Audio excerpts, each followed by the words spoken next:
extra time.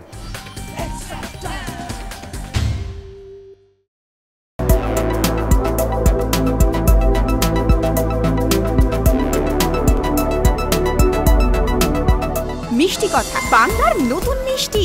বিনিয়োগকারী সংস্থা কোয়েসের উপর চাপ বাড়ানোর কৌশল শুরু করে দিলেন ইস্ট বেঙ্গল কর্তারা। সোমবার প্রায় 2 ঘন্টা ধরে চলা কার্যকরী কমিটির মিটিংয়ে দুটি বিষয়ের সিদ্ধান্ত গ্রহণ করা হয়, যার প্রথমটা হলো আগামী মরশুমে কলকাতা লিগের পাশাপাশি যেন আইএসএলেও দল নামানো হয়, কারণ ইতিমধ্যেই শোনা গিয়েছে আগামী মরশুমে আই লিগ ও আইএসএল এর সংযুক্তিকরণ হচ্ছে না, এবং এটাও শোনা গিয়েছে কোয়েস চেয়ারম্যান অজিত আইজাক নাকি আইএসএল ছেড়ে আই লিগের খেলার দিকে ঝুঁকছেন। তবে লাল হলুদ কর্তারা কিন্তু আগামী মরশুমে আইএসএল এই দল নামাতে চান। এই বিষয়ে আলোচনা করার জন্য কোয়েস চেয়ারম্যানকে চিঠি পাঠিয়ে আগামী 14 এপ্রিল এক টেবিলে বসতে চাইছেন ক্লাব কর্তারা। এমনটাই জানালেন ক্লাব কর্তা দেবব্রত সরকার। আমরা আইএসএল খেলতে চাই, কলকাতার মাঠে লিগটাও খেলতে চাই ভালো টিম নিয়ে। সেই অনুযায়ী আমাদের চেয়ারম্যানের কাছে একটা অ্যাপয়েন্টমেন্ট চাইছি ইমিডিয়েট বেসিসে। কালকে চিঠি চলে যাবে, তারপরে সিদ্ধান্ত হবে কীভাবে কী হবে না। সুপার কাপ যেদিনকে আমরা গিয়েছিলাম 28 তারিখ, আমার 30 তারিখ খেলা ছিল। 30 তারিখের ভিতরে এসে সুপার কাপ আমরা মিটিং করে কিছু করার ছিল না আমাদের তখন।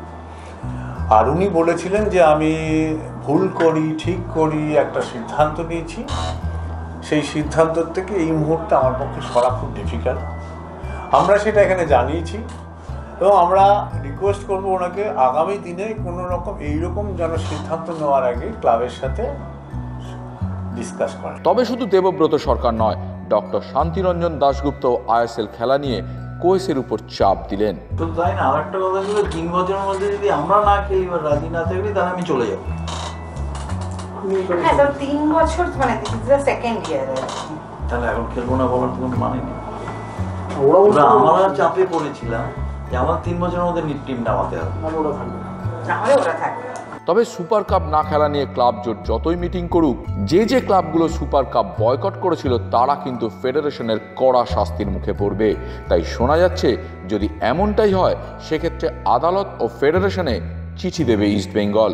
সেখানে জানানো হবে সুপার কাপ না খেলানোর সিদ্ধান্ত একার কোয়েসের, সেখানে ইস্ট বেঙ্গল ক্লাব কোনোভাবেই জড়িত নয়। তাই যেন ক্লাবকে শাস্তি না দেওয়া হয়। মুখে না বললেও তেমনটাই ইঙ্গিত দিয়ে রাখলেন দেবব্রত সরকার।